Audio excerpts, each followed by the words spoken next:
ಮತ್ತು ನಮ್ಮ MP ಅವರು ಶಾಂತಿಪುರ ರಾಜ್ಕುಮಾರ್ MP ಅವರು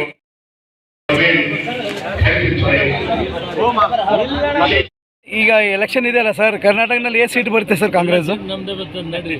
ಎಷ್ಟು 28 ಸೀಟ್ ಇದೆ ಸರ್. ಗ್ಯಾರಂಟಿ ಕೊಟ್ಟಿಲ್ವಾ? ಇಲ್ಲಿ ಗ್ಯಾರಂಟಿ ಸಿಕ್ಕ ಸರ್, ಮೊದಲು ಎಷ್ಟು ಸೀಟ್ ಬರುತ್ತೆ ಸರ್? ಗ್ಯಾರಂಟಿ ಕೊಟ್ಟಿದ್ದೀವಿ, ಆಶಾಭಾವನೆ ಹೊಂದಿದ್ದೀವಿ. 28 ನಾವೇ ಗೆಲ್ತೀವಿ. ಇಲ್ಲಿ ಕಾಂಗ್ರೆಸ್ ಅಂತ ಸ್ವಲ್ಪ ಇದ್ರ ಬಾದು ಗ್ಯಾರಂಟಿ ನಡೆಯೋದಿಲ್ಲ ಅಂತ ಇದ್ದಾರೆ ಸರ್ BJPದವರು. ಊಟ ಮಾಡ್ತಾ ಇಲ್ವಾ? ಯಾರನ್ನು ಎಲ್ಲ ಅಕ್ಕಿ ಕೊಡಲಿಲ್ವಾ? ಗೃಹಲಕ್ಷ್ಮಿ ಕೊಡಲಿಲ್ವಾ? ಎಲ್ಲ ಸಹಾಯ ಮಾಡಿದ್ದೀವಿ.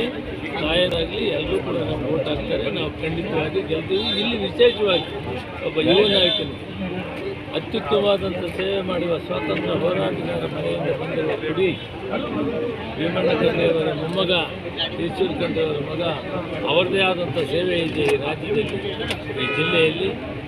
ಅವರ ಆಶೀರ್ವಾದ ನಮ್ಮ ಮೇಲೆ ಎಲ್ಲ ಇದೆ. ಅವರಿಗೆ ಓಟ್ ಕೊಟ್ಟು ಗೆಲ್ಲಿಸೋದು ನಮ್ಮೆಲ್ಲರದ್ದು ಕರ್ತವ್ಯ ಇದೆ. ಎಲ್ಲರೂ ಕೂಡ ಓಟ್ ಕೊಟ್ಟು ಅವ್ರು ಗೆಲ್ಲಿಸ್ತಾರೆ ಸರ್. BJPದು ಅಂತ ಇದ್ದಾರೆ, ಎಲ್ಲ ಸ್ಕೀಮ್ ಫ್ರೀ ಕೊಟ್ಮೇಲೆ ದೇಶ ಉಳಿಯಲ್ಲ ಅಂತ ಇದ್ದಾರೆ ಸರ್. ಇದ್ರ ಬಗ್ಗೆ ಏನಂತಾರೆ ಸರ್? ಬಗ್ಗೆ ಅವರು ಗ್ಯಾರಂಟಿಗಳು ಶುರು ಮಾಡಿದಾರಲ್ವಾ, ಅದಕ್ಕೆ ಅರ್ಥ ಇದೆ. ಅವರೇ ಶುರು ಮಾಡಿದ್ದಾರೆ. ಥ್ಯಾಂಕ್ ಯು, ಒಳ್ಳೆಯದಾಗಲಿ.